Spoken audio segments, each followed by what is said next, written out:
Damos paso entonces a continuación a nuestra primera mesa de interseccionalidades críticas y educación lectora, en la cual contaremos con dos invitadas. Estará participando en este espacio Ingrid Caterine Bermejo Camacho, quien es profesional en estudios literarios de la Pontificia Universidad Javeriana, es magíster en literatura comparada de la Universidad París IV, París Sorbona, y doctora en ciencias sociales humanas de la Pontificia Universidad Javeriana. Se ha dedicado a investigar sobre las capturas semánticas de las experiencias sexuales y de género en los textos religiosos, jurídicos y científicos. En el libro Tránsitos Nostálgicos de la editorial Javeriana, publicado en noviembre del 2021, explora genealógicamente aquellos esfuerzos lingüísticos que han dado significado a las experiencias de la vida trans en Bogotá. Es profesora del Departamento de Lenguas de la Pontificia Universidad Javeriana en el área de lengua materna y del CESA en el área de humanidades. Nos acompañará también la maestra María Camila Restrepo Fernández, quien es bibliotecóloga de la Universidad de Antioquia y maestra en bibliotecología y estudios de la información de la Universidad Nacional Autónoma de México.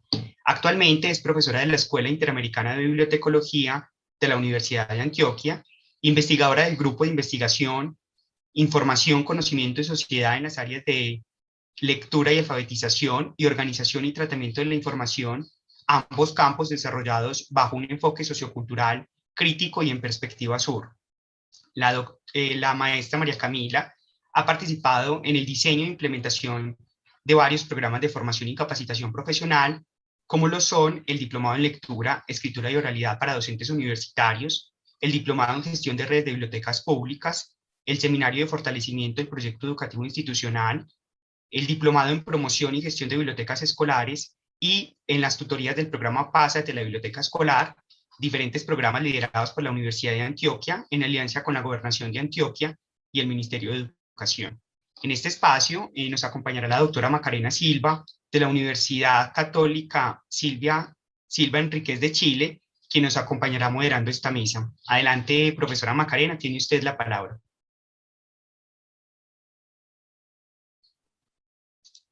Muchas gracias, Juan David. Buenos días a todos, todas. Y también buenos días a las expositoras, a Ingrid y a Camila.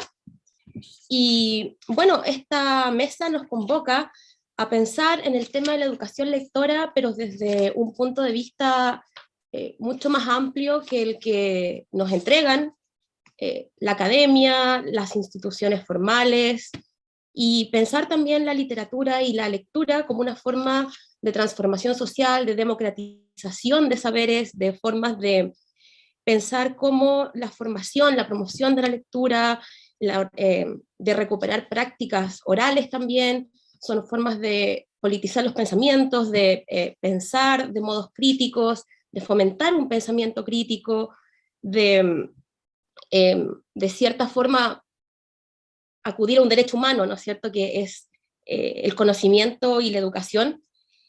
Y también tiene que ver con la educación lectora, por lo menos desde el punto de vista de los trabajos que yo he visto en este grupo, tiene mucho que ver con pensarlo también desde otros saberes que tienen que ver con género, con raza, con migraciones, con recuperar, ¿no es cierto?, herencias del pasado, sobre todo, por ejemplo, en narrativas orales, y cómo esto se va integrando a la praxis tal vez de personas como ustedes, que desde saberes muy disciplinares le han dado un giro a esta forma de pensar la lectura, no de un modo tan, como diría acá, punitivo, lo diría tal vez yo, pensando en ciertos contextos chilenos.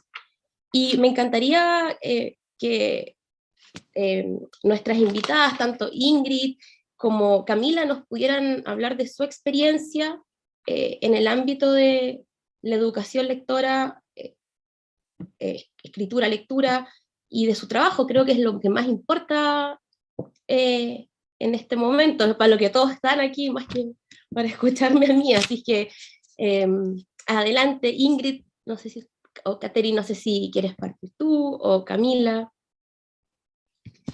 Catherine, ¿puede ser? Catherine, hola, ¿cómo estás? Bueno, pues Hola, muchas hola. gracias.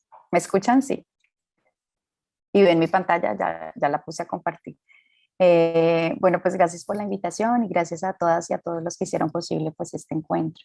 Pues creo que mi intervención tiene mucho que ver con la pregunta que nos hace Macarena, entonces creo que la voy a empezar y si hay como preguntas a partir del texto, entonces pues bienvenidas todas. Creo que la intervención desarrolla de alguna manera el tema que nos propone Macarena sobre cómo nos apropiamos de la lectura, la escritura y la oralidad en nuestras prácticas docentes.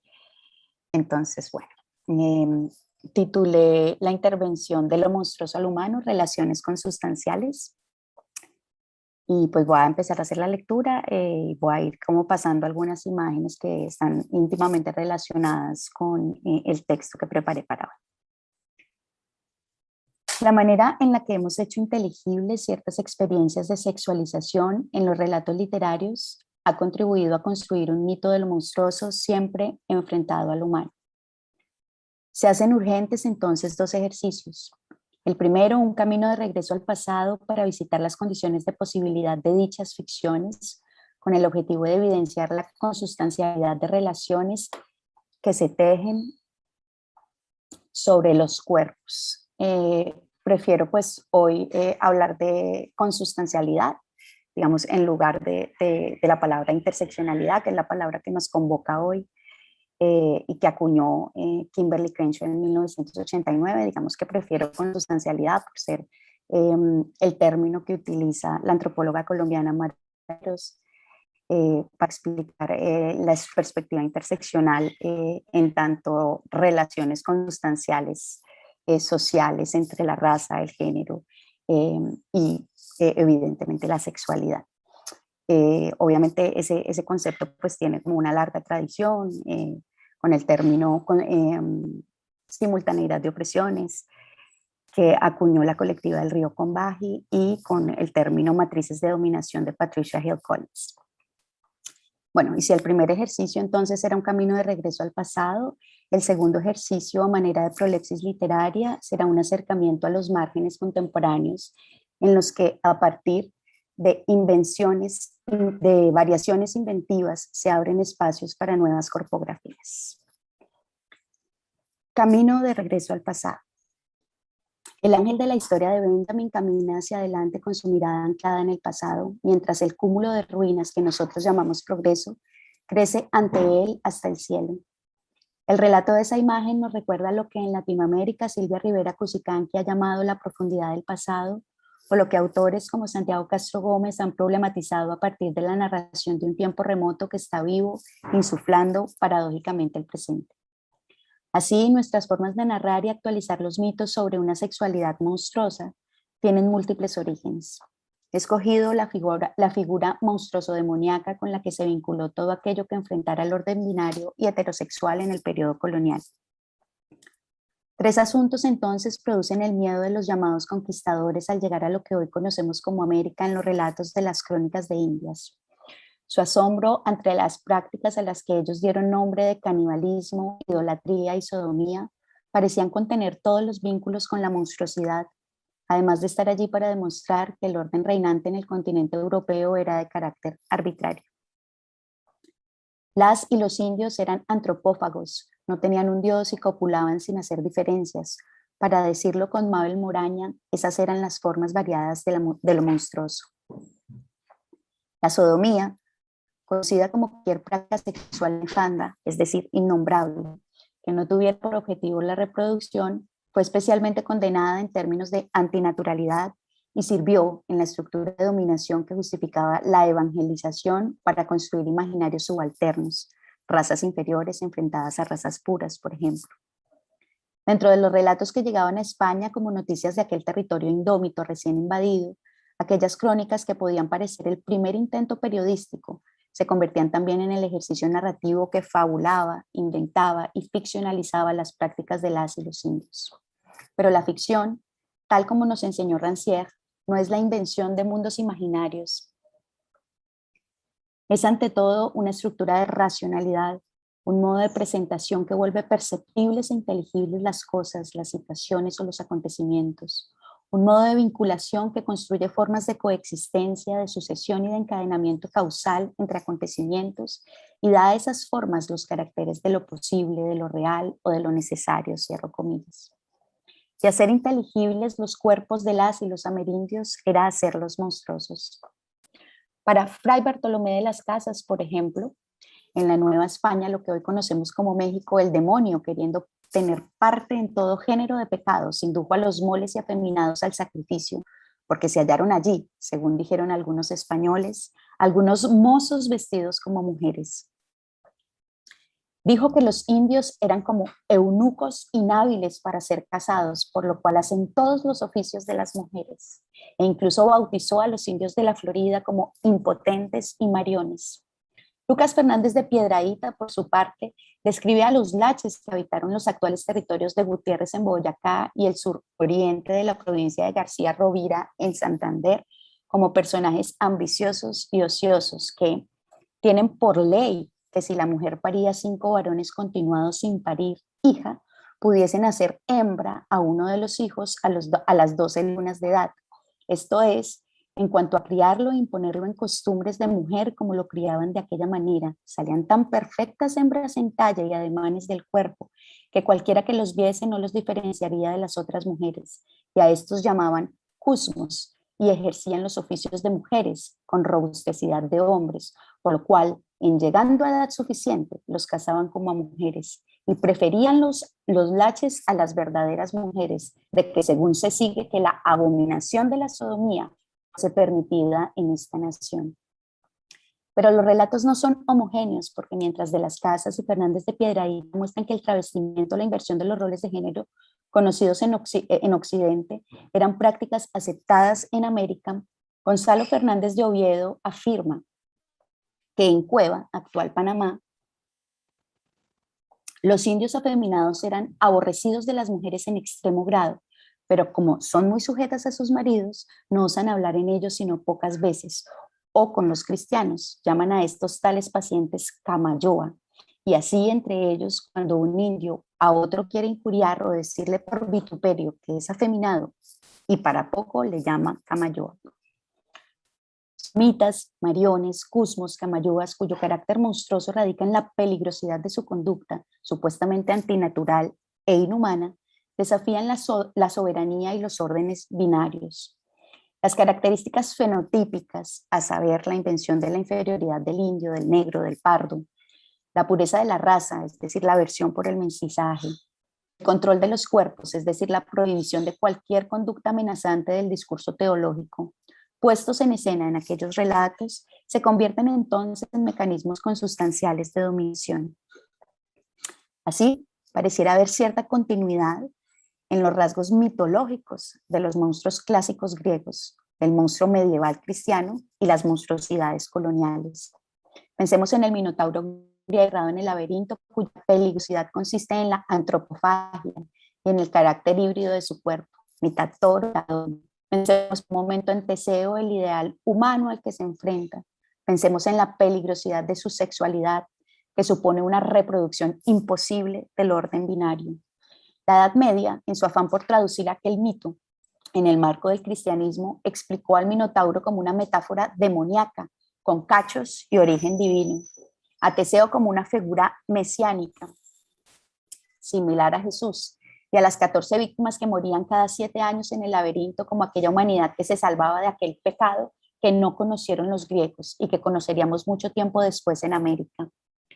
La mismísima Sor Juana Inés de la Cruz, en su romance 49, se preguntaría si ella encarnaba una figura monstruosa en la que, como Fénix, encerrado en su jaula conventual, excedía la condición de mujer en su inclinación desbordada por el conocimiento y en su deseo por permanecer sola, sin unión matrimonial. La manera de representar las relaciones sexuales homoeróticas, las definiciones diversas del cuerpo o el travestimiento como algo monstruoso, hicieron inteligible aquello que se consideraba anómalo, abyecto o amenazante para el ideal humano, organizado de manera binaria.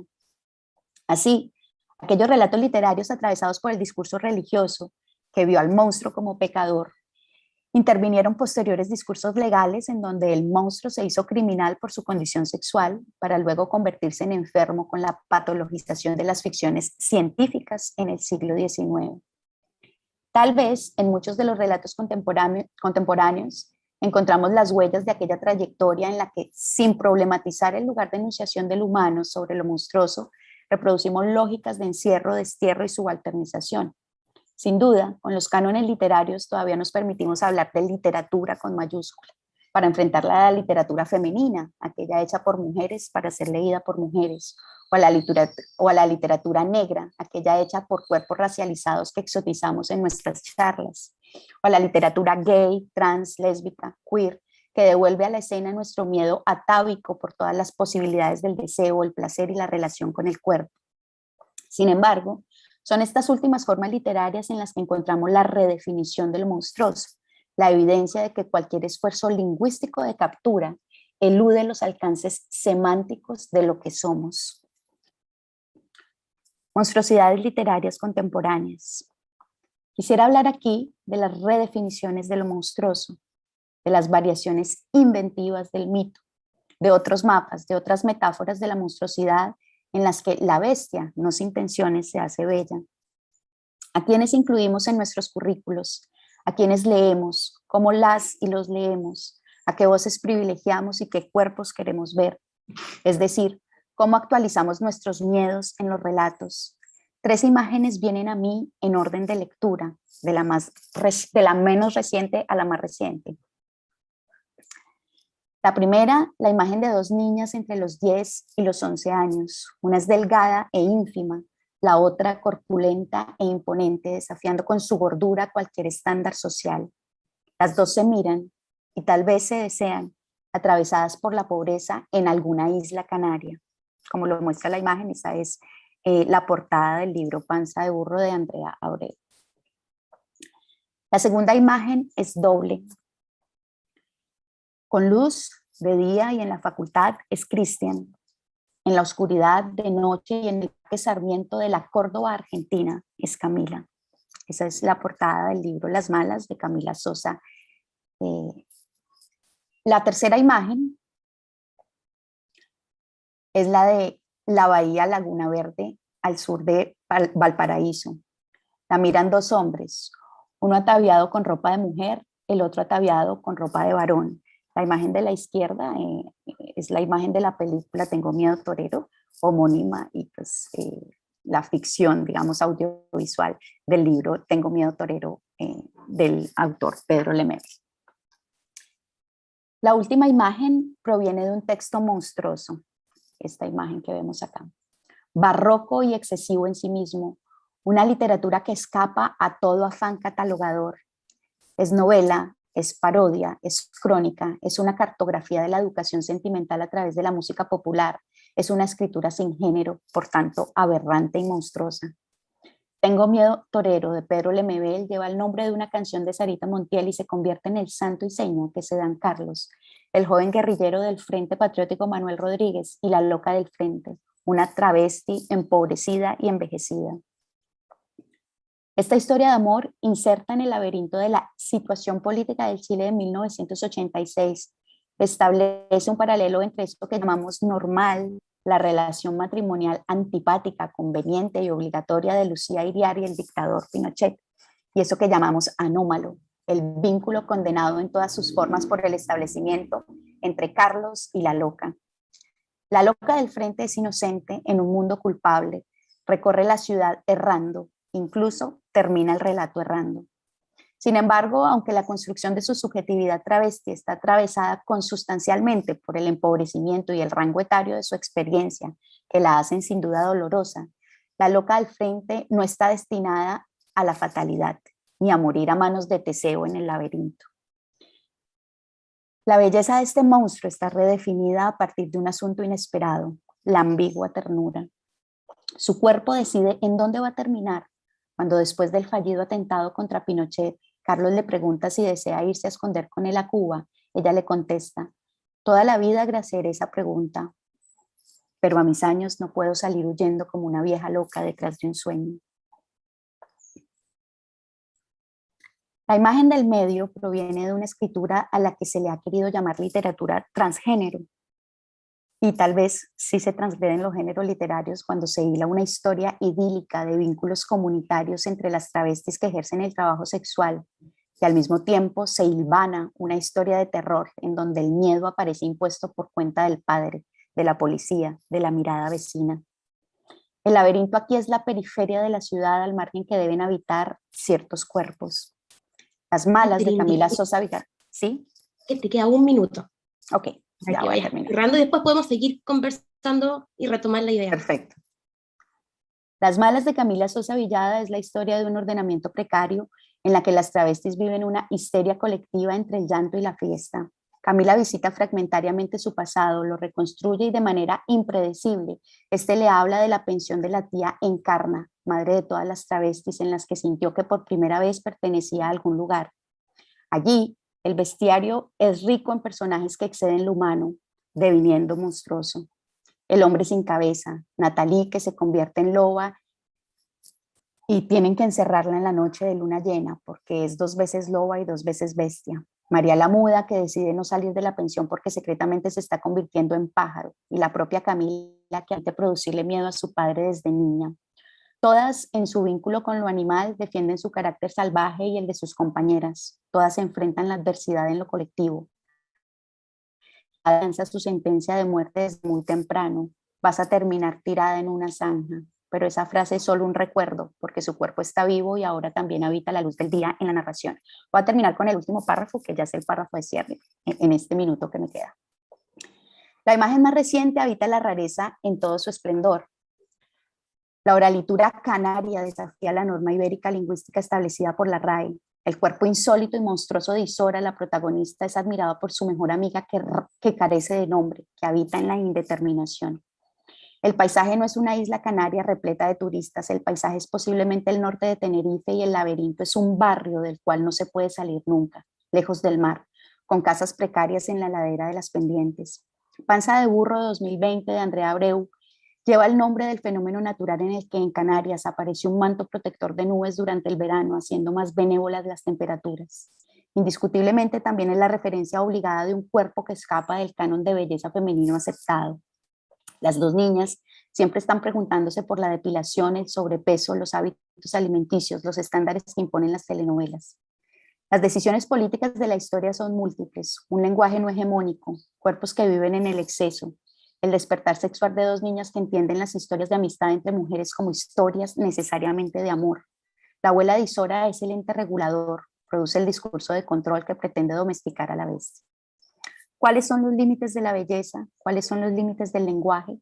¿Quién impone dichos límites? En Tengo miedo torero, el dictador, en Las malas el padre, en Panza de burro la abuela, todas figuras que traducen los miedos pasados y actualizados en lo literario. El monstruo construido en la imbricación de su racialización, sexualización e enclasamiento termina por producir otro relato en el que la fatalidad no es el único final posible. Finalmente, escribir y leer son también actos monstruosos, colosales y vertiginosos. Son actos de travestimiento atravesados por múltiples relaciones. Listo. Muchas gracias, Catherine. Ya en las preguntas o comentarios podremos hablar un poco más de este último cruce entre textos que haces. Y ahora le quiero dar la palabra a Camila Restrepo Fernández, quien también va a estar hablándonos a partir del eje de esta mesa que nos convoca, interseccionalidades críticas y educación lectora. Así es que, Camila, la dejo a usted para que nos cuentes lo que haces. Gracias, Macarena, muchas gracias a Ingrid, porque voy a usar algunos de sus ejemplos para contarles un poco. Bueno, yo he preparado para ustedes, para conversar, una propuesta que surge también de mi trabajo de maestría y ahora de doctorado, y es la biblioteca como reconfiguradora del proceso alfabetizador. Y yo tacho reconfiguradora porque creo que a veces hablamos mucho de reconstruir, rehacer, pero ¿qué tal si esta vez pensamos en cómo comenzar de cero, no de hacer sobre lo hecho, sino de hacer realmente como desde el origen? Es una posibilidad, es un reto. Bueno, para esta propuesta de configuración de la biblioteca como alfabetizadora, tengo 3 puntos de discusión. El primero es hablar sobre el proceso de alfabetización. Nunca será suficientemente discutido lo que ha sido la alfabetización, entonces simplemente vamos a conversar un poco sobre eso. Luego el impacto del proceso alfabetizador y la oposición binarista, que ahorita Catherine, cuando hablaba de la Nueva España, me dio una idea muy buena de lo que es la oposición binarista. Y por último, la oportunidad de la institución bibliotecaria. Institución bibliotecaria engloba todas las tipologías bibliotecarias y de la bibliotecología como campo de conocimiento, teniendo en cuenta que la alfabetización, pensada de otra manera, puede ser una oportunidad tanto para la institución como para la disciplina. Lo primero es comenzar diciéndoles que el proceso alfabetizador, así tal y como se ha nombrado, pues es el proceso de ingreso a la cultura. Es uno de los tantos procesos de ingreso que tenemos a la cultura letrada. La alfabetización es como ese proceso, digamos, lo más circular con el que se cierra ese proceso de ingresar a la cultura letrada y de habilitarnos para participar dentro de otros sistemas, como es el sistema cultural, el sistema político, el sistema educativo. Sin embargo, la integración a esta cultura no es voluntaria, es algo que se da por entendido que todos debemos de hacerlo y que desde que nacemos se sobreentiende que vamos a ingresar a esa cultura letrada a través de la alfabetización. Este ingreso es naturalmente desigual, no sucede para todos de la misma manera, no se proporcionan las mismas posibilidades para todos y para todas. Y esto tiene muchas aristas de discusión. Podemos hablar de la educación pública, de la educación privada, la gran diferencia que eso puede tener, pero también podemos hablar de las diferencias generacionales. No todos están alfabetizados al mismo tiempo. Entonces hay incluso elementos de nuestra biología que van a ser desfavorecedores. Entonces el proceso de alfabetización por naturaleza va a ser desigual. Y eso ya presenta una problemática que a lo largo de la vida y a lo largo de la vida social e individual va a ser muy problemático. Y esa misma metodología de ingreso desigual se reproduce en otros sistemas, como es el ingreso a la vida laboral, el ingreso posteriormente luego, por ejemplo, a la vida educativa, la participación política, y en nuestra sociedad el ingresar en la mayoría de los casos va a presuponer desigualdad. Para unos es favorecedor y para otros desfavorecedor. Pero sin duda esa idea de favorecimiento hay que eliminarlo. Lo desigual pues no puede ser favorecedor para nadie si estamos sujetos a la idea de que la sociedad puede ser participativa y puede ser igualitaria. La alfabetización en una forma muy sucinta es leer, escribir y calcular, que sería sustraer y hacer adiciones, sumar.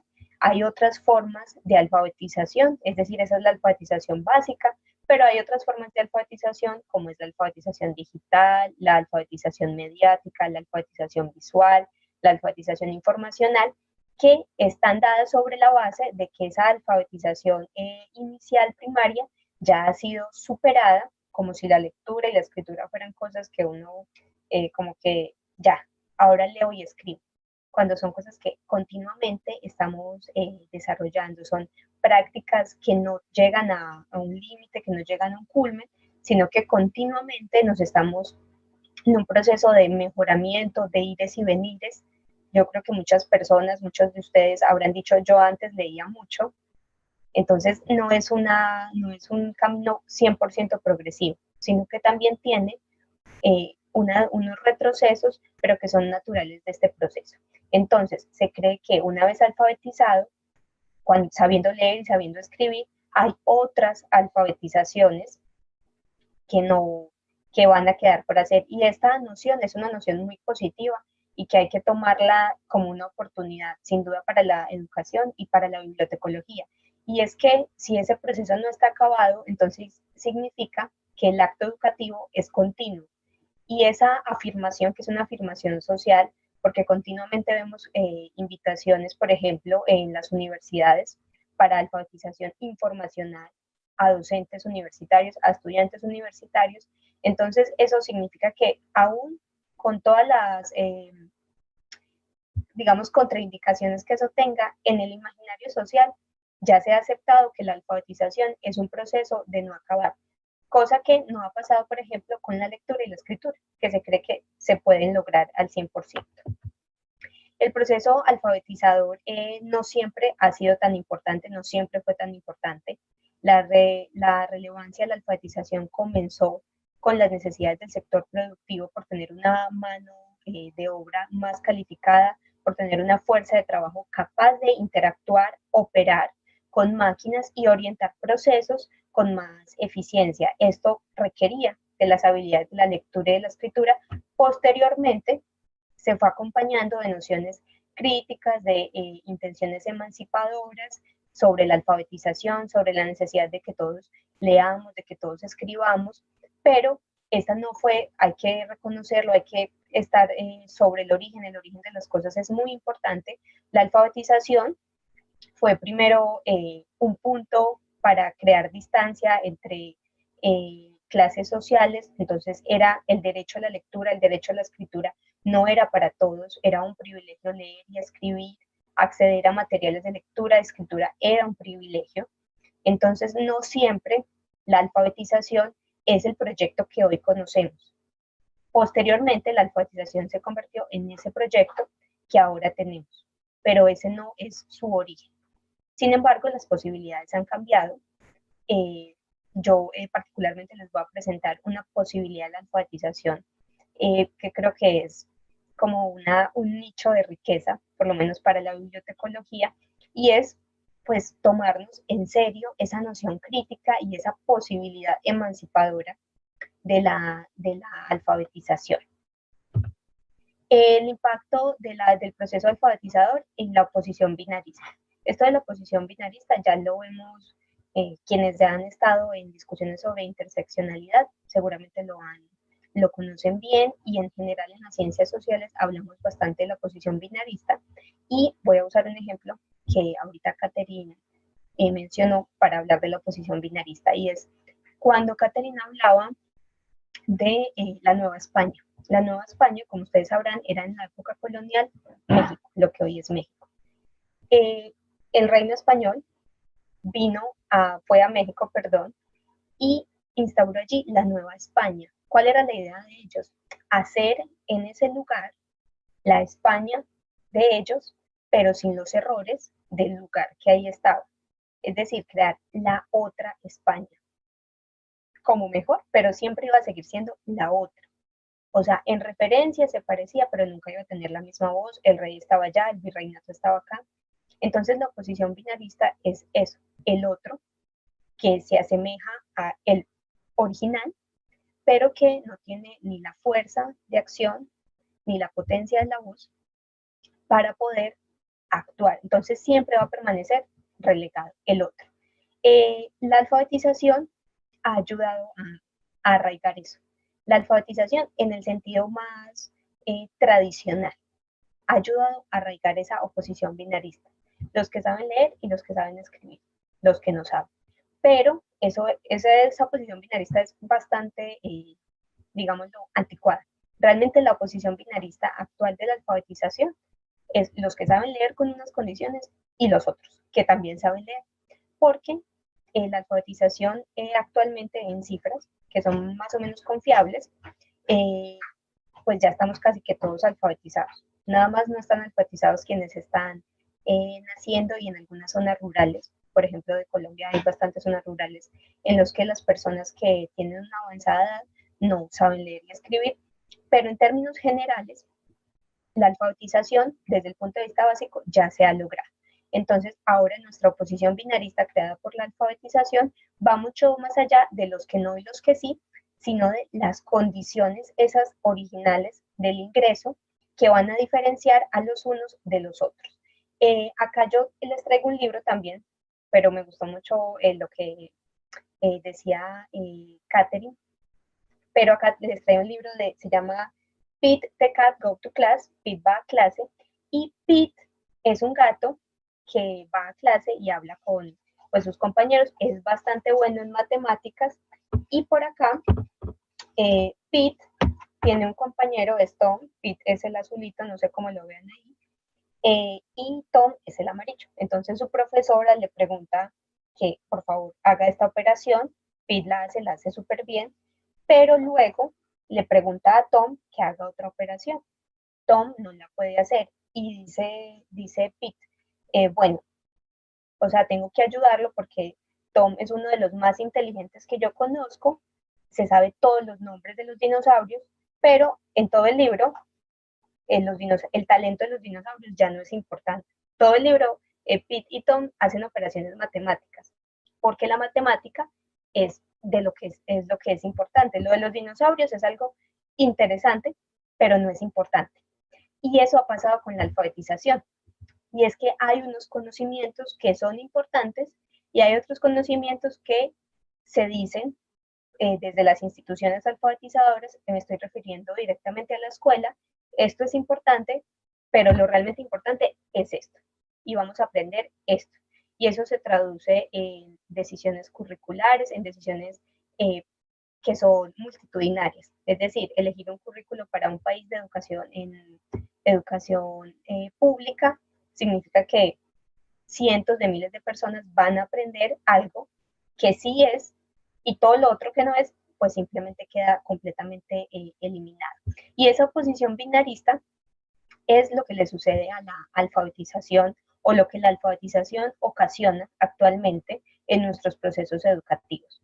Aquí la biblioteca no tiene, no tiene un lugar porque la alfabetización ahora es, y desde hace bastante tiempo, es una actividad completamente, digámoslo, asignada a la escuela como institución social.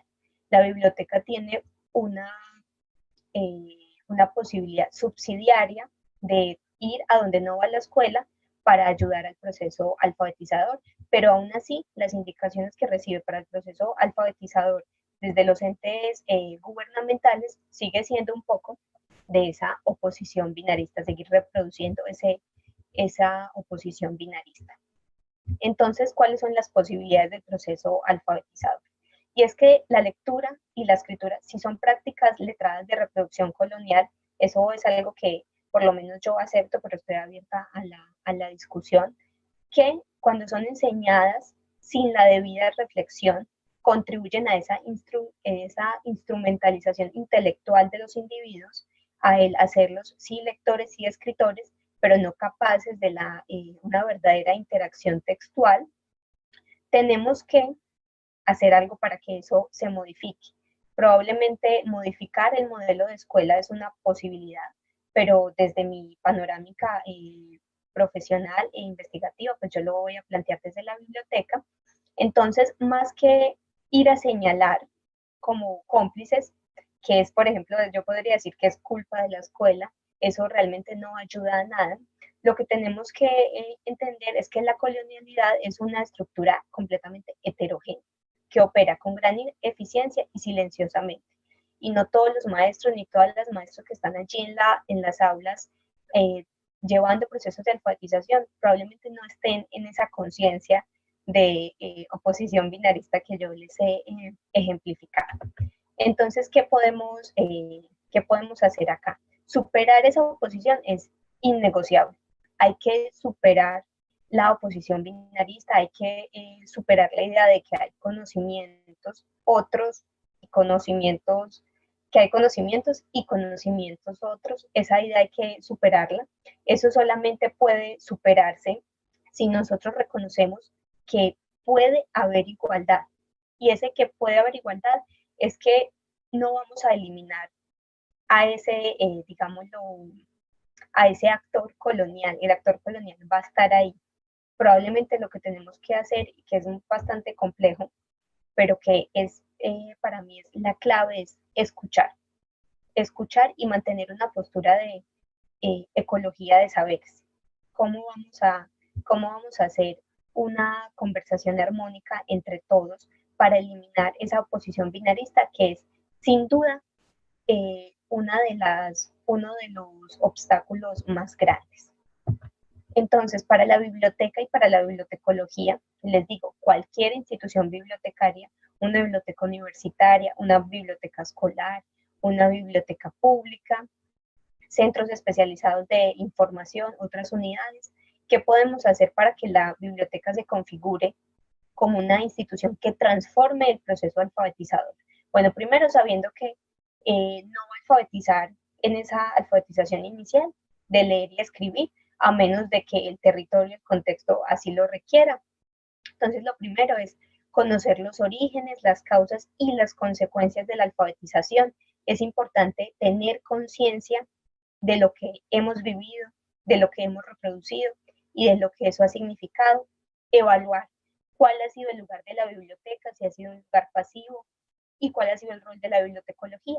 Y en esto me voy a tener un poco, y es que en bibliotecología, en los currículos en general, por lo menos de Colombia, se han eliminado o no han estado, hablo en el caso de la Escuela Interamericana de Bibliotecología, cada vez más las asignaturas de tipo obligatoria que tienen que ver con la lectura, o con la escritura, o con la oralidad, que es algo que tiene que hacer parte de esa nueva alfabetización. Entonces, eso requerirá de que se revisen nuevamente cómo se pueden integrar de forma obligatoria esas otras asignaturas que puedan ayudar a esa configuración de la institución bibliotecaria como una institución alfabetizadora. ¿Y por qué eso es importante? Particularmente para los currículos, eso significa estabilidad y sostenimiento en el tiempo. Entonces, si queremos lograr algo a largo plazo, listo, sin duda es algo que tendremos que hacer. Lo segundo es la construcción de procesos alfabetizadores desde las instituciones bibliotecarias con propósitos bien declarados y suficientemente conocidos por todos. Si vamos a plantear programas desde la biblioteca de alfabetización, sea informacional, sea digital, y lo estamos haciendo con un enfoque interseccional, un enfoque inclusivo, las personas tienen que saber que están participando de algo así. No podemos, digamos, como que traer, como si estuviéramos trabajando con borreguitos que van a donde los mandemos, no. Las personas tienen que entrar, como en ese primer paso, en conciencia de lo que se está haciendo, y la construcción debe ser concertada, participativa e igualitaria. Estos programas deben diseñarse en una conversación permanente con la teoría y la práctica, o sea, las bibliotecas y la bibliotecología. Y finalmente, y acá es, digamos, como el cierre, y es que la interseccionalidad es el instrumento analítico que va a permitir continuar estudiando y analizando estas relaciones entre información, institución, usuario y sociedad. O sea, el enfoque interseccional como un instrumento de análisis es, desde mi revisión, lo que se requiere para poder hacer que la institución bibliotecaria se convierta en una agencia informativa alfabetizadora anticolonial. Y bueno, yo creo, Macarena, que ya con eso finalizo. Gracias, Camila. Y déjame ahí, ¿sí? Ya. Bueno, las dos participantes, nuestras expositoras, han hablado de, si bien son temas distintos, ambos creo que tienen bastantes cruces en cuanto a formas de lectura, pero también a la memoria. Y quiero partir por Catherine, que me pareció muy interesante la idea de lo monstruoso, pero el cruce entre lo antiguo, lo precolonial, las lecturas coloniales y lo contemporáneo, porque también permite pensar un poco cómo se mira también qué es lo monstruoso para el mundo actual en general. Pienso que el otro día salió una noticia de que a un chico en China lo mataron por ser afeminado, o se suicidó, no recuerdo bien si se suicidó o lo mataron, creo que lo mataron, y uno piensa de repente que esto es una problemática del mundo occidental, pero también es transversal a la humanidad, creo, al mundo en general, cómo pensamos lo monstruoso, y qué es lo monstruoso, y hay algo que me llamó me llamó la atención en tu trabajo, que es el trabajo que haces con la memoria, una memoria de antes y una memoria actual que se está construyendo, pero también la idea de lo colectivo. En tu trabajo hay algo que cruza todo, que es lo colectivo. En el caso, hablaste, ¿no es cierto?, de estos grupos que se leían como sodomitas, etcétera, pero también el texto del MBL, que está el colectivo de yeguas que hace el MBL, pero también la loca al frente está involucrándose con el colectivo mirista, si bien no lo sabe en un comienzo, etcétera. Y me encantaría que pudieras hablarnos un poco más sobre cómo, más allá de cómo se ve la homosexual, o sea, perdón, la monstruosidad, no solamente desde el ámbito sexual, pensando ya en la pregunta que le voy a hacer también, o la reflexión que quiero hacer a partir de lo que hizo Camila, que ya habla de la alfabetización y las instituciones y la biblioteca.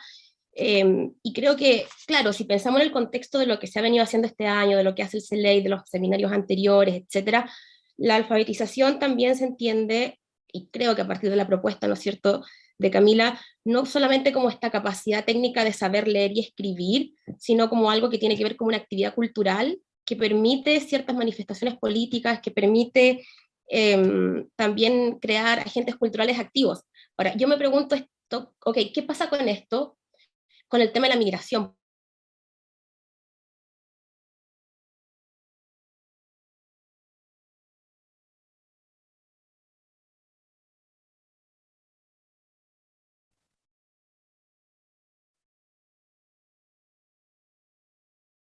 También desde las migraciones y los niños que llegan y que no saben, que primero los textos no están destinados para ello, y segundo, que no saben muchas veces la lengua o la cultura o el contexto. Ahí se produciría una segunda alfabetización, y qué rol jugaría la biblioteca en ese sentido, pensando en que lo que tú hablaste es que la biblioteca sale a diferencia de la institución, que se queda ahí. Eso me interesó bastante pensando en una anécdota que ayer me contaron sobre un niño, sobre necesidades hospitalarias. Tal vez no tiene nada que ver con el contexto, con lo que estoy, con lo de la biblioteca o o la universidad, etcétera, pero la chica me contaba que en este hospital habían muchos niños haitianos, muchos, que habían llegado, porque ellos están en una comuna en que reciben muchos migrantes, y que uno de los grandes problemas era que la ludoteca no tenía textos en creol. Y lo que habían logrado conseguir como máximo era que la traducción de los derechos del niño, que para el Día de los Derechos del Niño se pasaba en los parlantes del hospital, en español y en creol. Pero aún así, los textos que les llegaban desde las universidades o desde instituciones, las bibliotecas mismas, siempre estaban en español. Y no se hacían cargo de que habían chicos de con otros idiomas, y donde la oralidad precisamente es algo que se deja fuera muchas veces del currículum o de la misma alfabetización, como creo, más allá de, pensando en que se entiende como básicamente saber escribir, el que sabe leer, el que no sabe leer, y el que no sabe se lo mira en menos, independiente de que la tradición oral muchas veces es mucho más rica que la tradición, no es que sea más rica, pero es distinta, y trae una memoria colectiva, una memoria de otra índole, que muchas veces no tiene que ver necesariamente con saberes teóricos institucionalizados. Me gustaría como, un poco disperso lo que dije, pero creo que hay bastantes cruces entre cómo se piensa lo monstruoso, porque incluso la figura del migrante, aunque no esté sexualizada, se lo mira como monstruoso muchas veces. Y pienso más aún en un país en el que estamos como Chile, en el que yo estoy, que mañana hay un momento decisivo entre dos personas que, respecto al fenómeno de la migración, respecto a la inclusión de otras sexualidades, está desde una posición absolutamente contraria. Eso.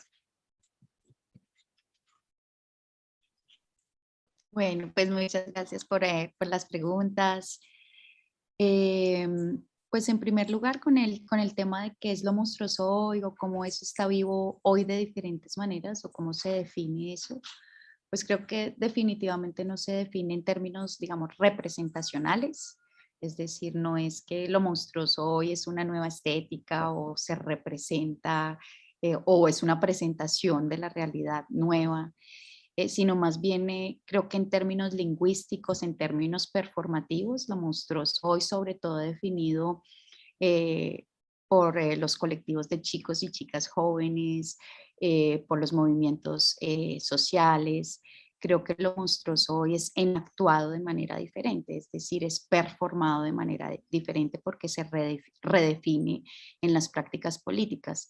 Por ejemplo, el hecho de que una mujer salga a la calle y le digan puta, o una persona que construya su subjetividad desde una experiencia homoerótica, transgénero, transexual, y que le griten marica o que le griten loca, y que diga sí soy loca, sí soy puta, sí soy marica, pero redefiniendo, es decir, no dejándose capturar semánticamente por ese intento lingüístico, sino intentando redefinir a través de su experiencia ese significante problemático, que es precisamente el vínculo que hace Macarena con la referencia a la memoria, ¿no? Es decir, es entender que todas esas palabras que son problemáticas en sus significados contextuales son problemáticas precisamente porque tienen una historia, porque vienen cargadas de múltiples relaciones consustanciales, como diría la presentación, pero como diría Mara Viveros también. Entonces creo que no es como un asunto de representación, sino creo que es un asunto más de performatividad, yo diría en actuación, porque yo prefiero la palabra de las y los lingüistas pragmáticos. Y por la pregunta, por las otras dos preguntas de cuáles son las otras monstruosidades que no necesariamente se inscriben en términos de sexualidad, y por la pregunta de lo colectivo, yo creo que hoy, por ejemplo, aquí en mi país, sobre todo tiene que ver mucho con algo que también mencionó Macarena, y es cómo construimos lo monstruoso a partir de, y eso ha sido también atávico, a partir de lo bárbaro. Por ejemplo, los pueblos bárbaros para los griegos eran aquellos, como dijo también María Camila, aquellos que no hablaban nuestra lengua, pero hoy se traduce el pueblo bárbaro al extranjero y a la extranjera. En Colombia particularmente la construcción de lo monstruoso, claro que se ha hecho pues con las sexualidades no normativas, a partir de las características fenotípicas, a partir de los rangos etarios, a partir de la religión, pero hoy en día digamos que hay una fuerza que construye lo monstruoso a partir del extranjero. El monstruo colombiano hoy es Venezuela, ¿no? Y él y la venezolana. Creo que eso es terrible. Hay un ejemplo de algo así también en términos consustanciales que tiene que ver con la sexualidad y con lo extranjero. En los años 80, por ejemplo, en Colombia, la prensa construyó la monstruosidad a partir de lo extranjero en términos de la sexualidad. Cuando se hablaba de transexuales y de personas transgénero, se decía que en Colombia no había transgéneros, en Colombia no había transexuales, sino que eso era un problema que habíamos heredado de otros lugares, de otras latitudes. Y había una mujer transgénero que se llama, no sé si está viva aún, que se llama Roberta Close, que era una mujer, era la travesti más importante y salía, digamos, en todas las carátulas de las revistas de los años 80, de las revistas sensacionalistas colombianas, para explicar o traducir, digamos, el miedo por el monstruo, ¿no? El monstruo es extranjero, los transexuales vienen de afuera y vienen a enseñarnos como unas prácticas que van a devorar toda nuestra condición humana. Con relación a lo colectivo, pues claro, yo creo que sin duda alguna, pues sí, son muy importantes, digamos, las micropolíticas, las contraconductas, pero esas microconductas y esas contraconductas y esas micropolíticas solo estallan, solo eclosionan en los vínculos colectivos, ¿no? Y el ejemplo de Macarena de las yeguas del apocalipsis, del MBL, el ejemplo, por ejemplo, el ejemplo de Andrea Abreu, de Panza de Burro con la amiga, el ejemplo de las malas, ¿no? Como digamos, la familia es la primera que ejerce, digamos, el tema de la condena por la sexualidad, el Estado, pero en los vínculos colectivos con otras y con otros es que se redefine precisamente eso que es lo monstruoso. Entonces, no sé, dejo a María Camila para que nos hable de su bello trabajo, y les agradezco muchísimo la invitación a participar en este seminario. Bueno, para responder un poco a las preguntas de Macarena, Macarena tiene todo que ver.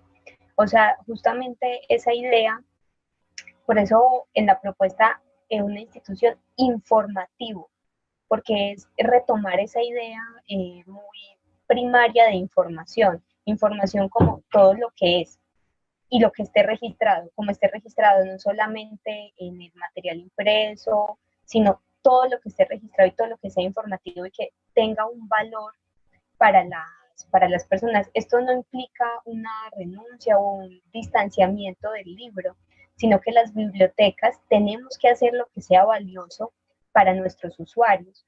Y un poco también es como cortar esa relación tan, digamos, tan subyugante con la cultura libraria, porque es que en nuestra cultura, por lo menos latinoamericana, el libro es importante, pero no es importante porque lo sea para nosotros, porque haga parte de nuestros orígenes, sino que hace parte también de nuestra herencia colonial. Y algo que tenemos que tener en mente es que la colonia nunca desaparece. Entonces hay que retomar, hay que volver a darle curso a esas otras prácticas. No vamos a ahorita como a renunciar al libro, ni estoy proponiendo yo una revolución en contra del libro, no, para nada. Eh, Sino que tenemos que ver esas otras formas, tú ahorita lo mencionabas muy bien, yo también lo mencioné, y es la oralidad, que la oralidad vuelva a tener un lugar. Hemos estado y seguimos estando en una sobreposición de la cultura escrita sobre la oralidad, cuando por ejemplo en nuestros orígenes la oralidad es fundamental y ha sido fundamental, y podemos volver a tener esa relevancia de la oralidad. Y el que la biblioteca sea un centro de información de esa otra información, que así es como parece que es otra información, pero no, realmente no es otra información, es información. Y eso que requieren los migrantes, eso que requieren los niños, por ejemplo, que van a sufrir digamos, una doble alfabetización, porque puede que ellos, recordemos que la alfabetización es leer y escribir en mi lengua materna.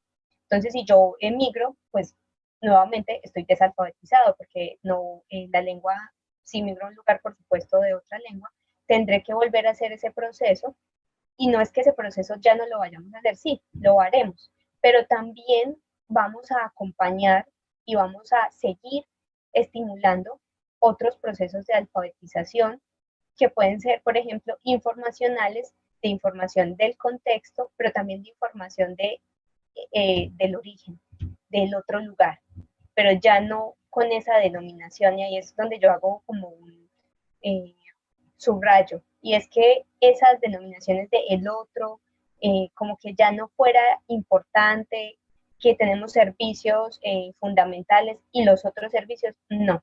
Es justamente ese es el quiebre que debe suceder en los servicios bibliotecarios y en la enseñanza de la bibliotecología, y es que todo lo que sucede en la biblioteca es importante, tanto lo es la promoción de nuestras colecciones librarias, como de los servicios, por ejemplo, de información, en este caso de la ludoteca del hospital, de información cultural sobre un lugar que ahora es importante en ese espacio, porque la migración de ese lugar hacia este lugar donde está la ludoteca, que si bien te entiendo, me imagino que es en Chile de Haití, entonces la información de Haití es importante, porque las personas que están ahí lo requieren. Igual con lo que nos estaba ahorita mencionando Caterine sobre la migración venezolana en Colombia. Ahorita las bibliotecas están llamadas a colaborar a nuestros conciudadanos venezolanos, muchos de quienes van a tomar la nacionalidad colombiana, ayudarlos en este proceso, a manejar la información, a saber cómo tramitar esa información para poder hacer todas sus gestiones. Y esto no tiene nada que ver con material librario o con las actividades clásicas básicas de las bibliotecas, pero son las actividades que hoy se requieren si queremos pensar que la biblioteca es un centro de información. No hacer esas actividades es renunciar a ese nicho de oportunidad que yo pues menciono con tanto énfasis. Muchas gracias, Camila. Y antes de cerrar, me acaban de iluminar en algo, pensando en lo que contestaron. Pienso en dos cosas fundamentales. Claro, el ejemplo era de un hospital de Chile que me hablaba de la necesidad de ciertos niños haitianos que llegaban, y además de que sus padres estaban ilegales y ya les costaba mucho llegar al hospital con el niño. Luego el niño se veía, sobre todo por el contexto COVID, se ve alejado de los padres, no sabe el idioma, o sabe apenas el idioma, y queda aterrado. Ahora, lo que tú me dices me hace mucho sentido, pero es desde el otro lado, porque estamos pensando, lo que se está planteando es, ok, ¿cómo alfabetizar a ese niño? Una segunda alfabetización, pero también, ¿por qué no una segunda para los educadores, para los bibliotecólogos o para el personal de salud? En el caso del ejemplo que yo estoy dando, como, porque también estamos siendo súper hegemónicos, como hay que alfabetizar al niño en el español, pero ¿por Y qué no? justamente eso es Macarena, o sea, la alfabetización nunca se alcanza. Y esa idea hay que aprovecharla, y es que siempre hay una nueva alfabetización que podemos lograr. O sea, hay algo más que debemos estar alfabetizados. Y eso se da en esas interacciones tan ricas socialmente como por ejemplo la migración. En el caso de Colombia, pues no avisorábamos la migración que íbamos a tener, pero ahora requerimos esa alfabetización. Incluso con estos nuevos, digamos, conocimientos, estos campos semánticos que se abren para palabras de nuestra misma lengua, pero que se usan diferente. Entonces hay que volver a alfabetizarse. Claro, a mí me hace mucho sentido esto que dice, y lo otro que me hizo sentido es la construcción de lo monstruoso, que tiene que ver con estos procesos migratorios, y algo que acaba de hacerme clic, tal vez esto es muy evidente para muchos chilenos, pero a mí me acaba de hacer clic, es como antes para nosotros el otro, o para ciertos, voy a no decir para todo Chile, para un gran grupo de chilenos, lo monstruoso tenía que ver con el indígena y el mapuche particularmente. Y ahora con los movimientos sociales y los colectivos que han unido todo lo que es lo sexual, lo trans, los jóvenes, tal vez incluso gente que no tiene ninguna postura política, pero se siente necesidad y se une a los colectivos. Lo mapuche, ahora una de las cosas que están en las marchas es la bandera de los pueblos indígenas y también la bandera mapuche. Entonces yo digo, ok, el chileno recién, después de siglos, está aceptando un poquito que hay una herencia cultural de atrás, una recuperación de la memoria, y recién ahora en algunas universidades se están impartiendo cursos de Mapuzungún, o de Mapungún, el ministerio recién está financiando proyectos de traducción de libros, enseñanza de la lengua, y claro, entonces ese otro, que dejó de ser otro para algunos, y el otro se va a la figura del migrante, y lamentablemente aquí también ocurre con venezolanos, haitianos, pero no así con el inmigrante europeo, por ejemplo. Bueno, quiero cerrar con eso y darle la palabra a nuestro maestro de ceremonia,